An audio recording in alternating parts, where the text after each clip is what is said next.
Hello दोस्तों, कैसे हैं आप लोग। एक बार वापस से आपका स्वागत है मेरे चैनल में। पिछले वीडियो में हमने देखा था मौर्योत्तर काल के बारे में, अर्थात मौर्योत्तर काल की जो कला और संस्कृति के बारे में देखा था। सामाजिक स्थिति, राजनीतिक स्थिति के बारे में हमने जानने का प्रयास किया था। लेकिन हमने बताया था आपको मौर्योत्तर काल के अंदर हम कुछ वंशों के बारे में पढ़ेंगे। तो धीरे धीरे हम एक एक करके उन वंशों के बारे में पढ़ते हैं। सबसे पहले हम बात करेंगे किसकी, शुंग वंश की। और शुंग वंश को क्या माना जाता है, मौर्योत्तर काल के वंश माना जाता है। शुंग वंश की बात करते हैं, इसका शासनकाल 185 ईसा पूर्व से लेकर 75 ईसा पूर्व तक था। तो आप देख सकते हैं इसमें अभी तक साल उल्टे चल रहे हैं, अर्थात ये ईसा पूर्व है। शुंग वंश की बात करें तो शुंग वंश का संस्थापक किसे माना जाता है, पुष्यमित्र शुंग को। किसे माना जाता है, पुष्यमित्र शुंग को शुंग वंश का संस्थापक माना जाता है। अब शुंग वंश के जो प्रमुख राजा थे कौन कौन थे, जिनके बारे में हम पढ़ेंगे। पुष्यमित्र शुंग, जिसे पुष्यमित्र शुंग को क्या है, शुंग वंश का संस्थापक माना जाता है। भागभद्र या भगभद्र और देवभूति।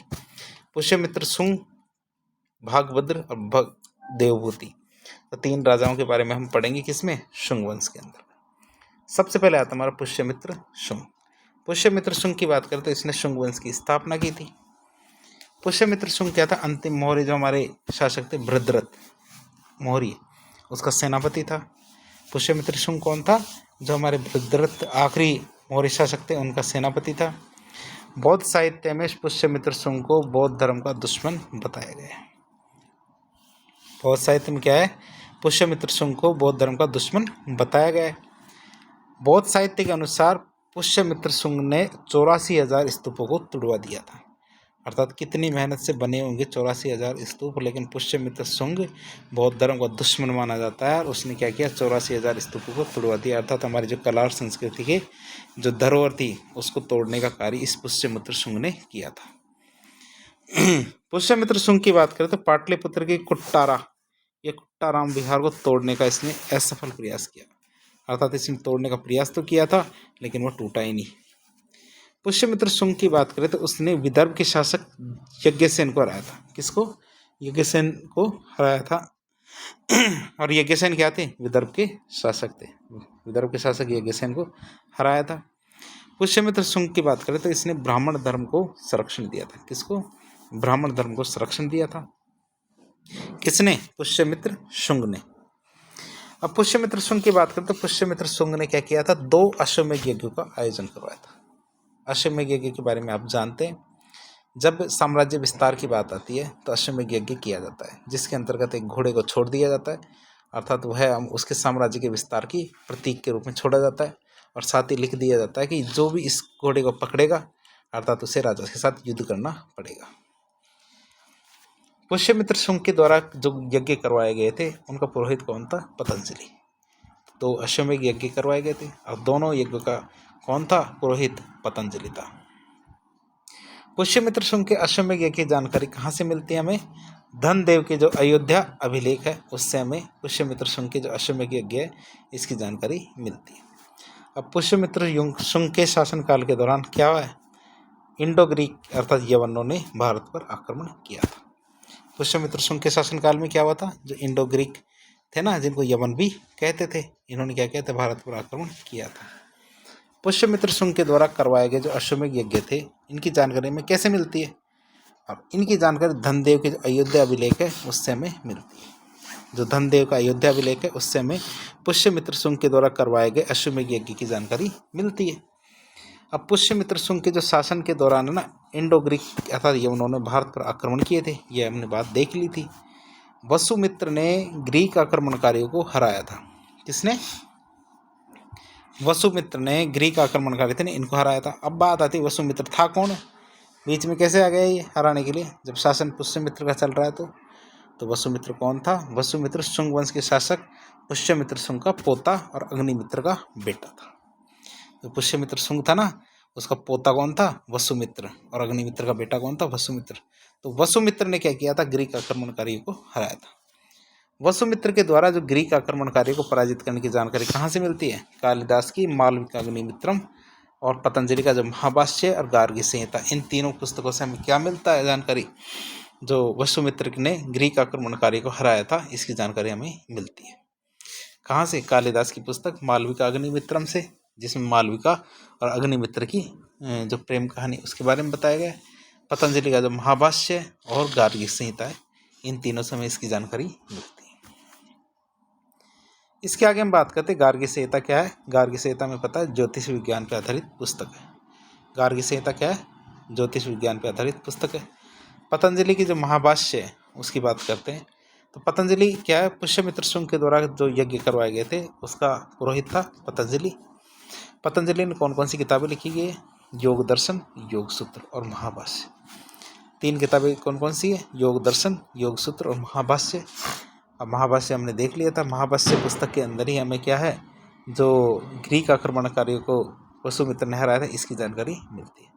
अब पतंजलि ने पाणिनि की जो अष्टाध्यायी थी, पाणिनि ने जो अष्टाध्यायी लिखी थी व्याकरण पर, संस्कृत व्याकरण पर, जो पहली पुस्तक मानी जाती व्याकरण की, तो वो जो किताब तो कौन सी? अष्टाध्यायी। तो पाणिनि के अष्टाध्यायी पर पतंजलि ने एक टीका या शॉर्ट नोट्स बनाए थे जिसका नाम क्या रखा था? महाभाष्य। तो आप इसको देख सकते हैं। ये पुस्तक भी आपके सामने ले आया मैं ढूंढ के, बहुत महंगी थी लेकिन हम लेके आए आपके लिए। ये आपकी व्याकरण महाभाष्य, इसके द्वारा लिखी गई पतंजलि के द्वारा। यह पुस्तक लगभग 1 लाख रुपए की है लेकिन आपके लिए फ्री उपलब्ध है, देख सकते हैं। आगे बात करते हैं भागभद्र की। भागभद्र की बात करें तो भागभद्र शुंग वंश का 9वां शासक था। भागभद्र क्या था? शुंग वंश का 9वां शासक था। भागभद्र के दरबार में यूनानी दूत हेलियोडोरस आया था। क्या था? हेलियोडोरस आया था भागभद्र के दरबार में। हेलियोडोरस ने क्या? भागवत धर्म स्वीकार कर लिया था। कौन सा धर्म? भागवत धर्म।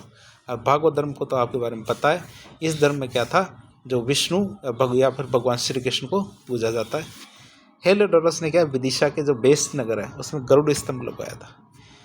तो विदिशा का जो बेस नगर था उसमें क्या किया था? गरुड़ स्तंभ स्थापित करवाया था। और बेस नगर मध्य प्रदेश में विदिशा जिले में एक जगह है। तीसरा शासक हमारे देवभूति है। कौन सा?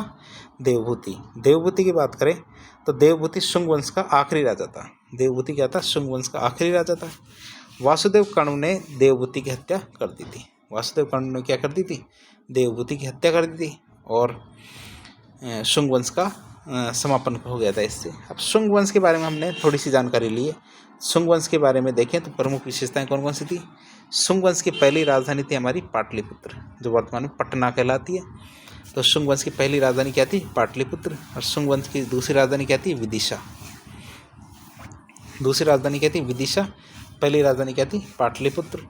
विदिशा क्या थे? भारत के मध्य प्रदेश राज्य में। विदिशा कहाँ पे? भारत के मध्य प्रदेश राज्य में। शुंग वंश ने क्या? ब्राह्मण धर्म को संरक्षण दिया था। किसको? ब्राह्मण धर्म है उसको संरक्षण दिया था।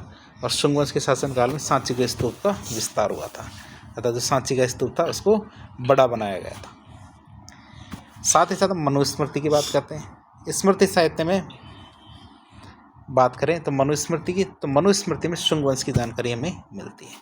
मनुस्मृति में क्या मिलती है? शुंग वंश की जानकारी मिलती है। तो आप भारतीय संस्कृति का गौरवपद अर्थात मनुस्मृति के बारे में देख सकते हैं, जिसके भाष्यकार कौन है? तुलसीराम श्यामी। तो ये हमारे भाष्यकार है, अर्थात इस पर टीका लिखी है। तो ये हमारे मनु साहब है, तो मनु ऋषि, तो उनकी किताब कौन सी? मनुस्मृति। फिर आती मत्स्य पुराण। मत्स्य पुराण की बात करें तो मत्स्य पुराण में भी शुंग वंश की जानकारी हमें मिलती है। तो मत्स्य पुराण को भी आप देख सकते हैं। आप कहीं से, ये मत्स्य पुराण है, तो ये गीता प्रेस गोरखपुर की पुस्तक है। तो उसी के अनुसार तो हमने इस लेक्चर के अंदर शुंग वंश के बारे में जानकारी ली, कुछ जानकारी देखी, जैसे मनुस्मृति के बारे में देखी, और हमारी जो पतंजलि का महाभाष्य पतंजलि के बारे में देखी, शासकों के बारे में देखी, पुष्यमित्र शुंग के बारे में देखा, उनके विचार देखे। तो इस लेक्चर में इतना ही। हम प्रत्येक लेक्चर में, चाहे छोटा हो लेक्चर, लेकिन अलग अलग लेक्चर बनाएंगे प्रत्येक वंश के बारे में, ताकि जानकारी डिफ्रेंशिएट की जा सके। तो इस प्रकार की इन्फॉर्मेटिव वीडियोज़ देखने के लिए हमारे चैनल से जुड़ें। वीडियो यदि पसंद आए तो वीडियो को लाइक करें, चैनल को सब्सक्राइब करें और दोस्तों के साथ इसको शेयर करें। धन्यवाद।